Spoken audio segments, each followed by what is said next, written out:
Father from Clayton from a nightmarish ordeal, a dispute with his boy's daycare that led to a knock on the door from a sheriff's deputy.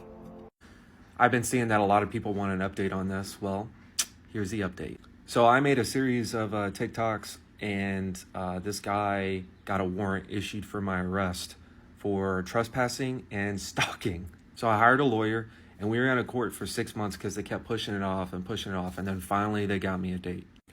All I needed was 5 minutes on the stand, 5 minutes. And that's literally how long it took for me up on the stand.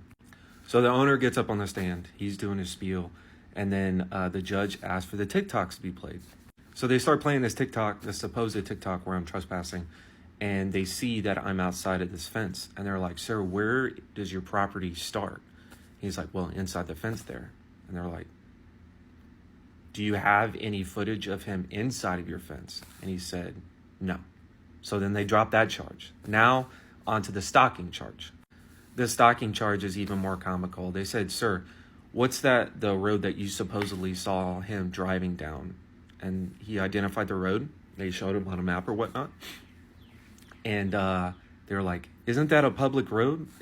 And isn't that traveled a lot to get around in places in Clayton?" And he was just like, "Yes." They said, "Sir, you can't get him for stalking for driving down a public road." Case dismissed. So fast forward a few months later, the state takes them to court, takes the daycare and the owner to court, and the outcome of that is, if you Google them, they're listed as permanently closed.